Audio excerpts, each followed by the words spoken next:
Still in Istanbul, Kenya and Turkey are looking forward to grow the volume of bilateral trade to $1 billion from just about $150 million.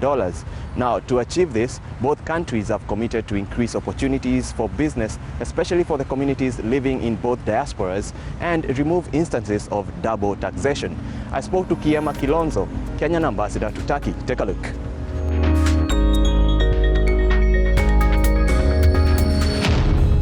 Let's start by giving context to this conversation.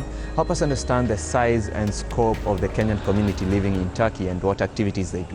For a long time, Kenyans have not been coming, they have not discovered Turkey, let me say that, until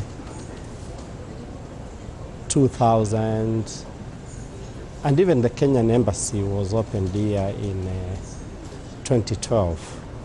I being the first ambassador, and I took over in 2015. So the numbers are around 500, roughly. But those who are registered with the embassy are 300, and most of them are students. We have a very, very small number of gainful employed people. You realize they're actually less than 50. You've mentioned that for a long time Kenyans did not discover Turkey, but what's the opportunity for them here? Turkey, for the last 3 decades, has grown exponentially. You can see very developed infrastructure. Now it is the 18th biggest economy in the world.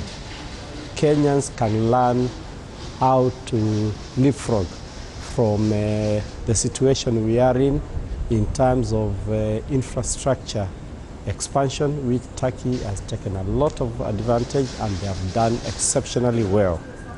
Number 2 is transfer of technology. Turkey is one of the countries which produce the best engineers, the best constructors.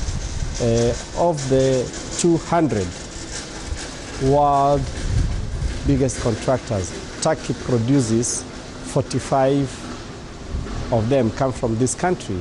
So we as Kenyans can learn a lot from the technical expertise of these people, and we are doing quite a bit in encouraging tertiary institutions exchange. Now, recently we've seen Kenya pursuing a foreign policy that allows Kenyans living in the diaspora to participate more on national issues back in Kenya. We have an election coming up in 10 months. Is Turkey deeply involved in this, looking at the small community that lives here? The IEBC did set a policy because of being cost effective. You know, you cannot start registering Kenyans all over the world. They had a benchmark.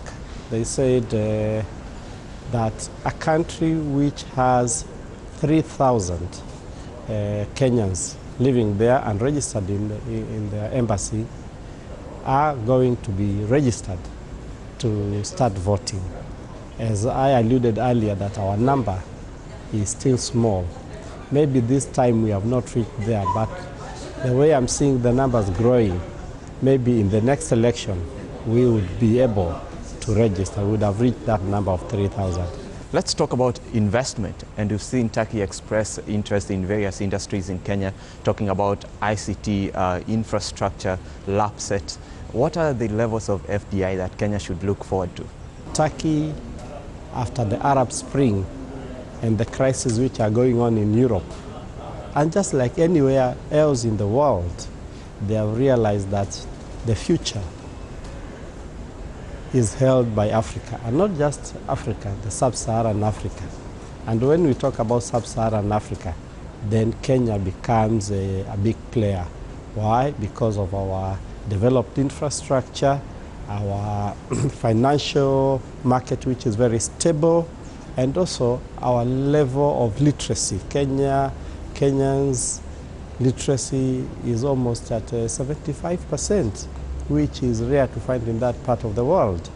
So we are seeing the Turkish companies wanting to invest in Africa and setting Kenya as their hub.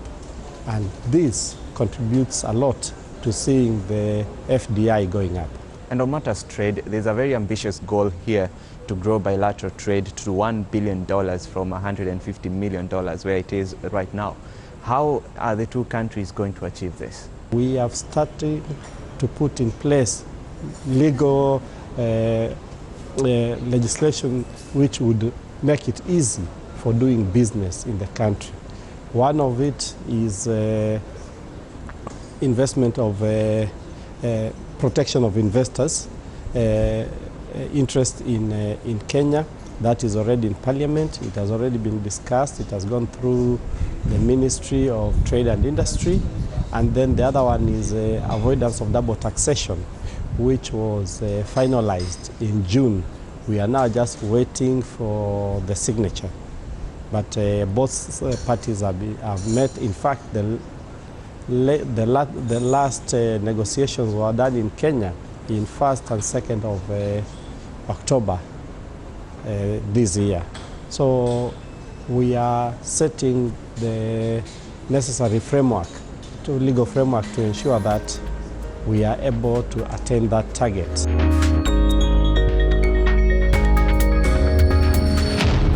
Time for a short break now. We'll be back with more.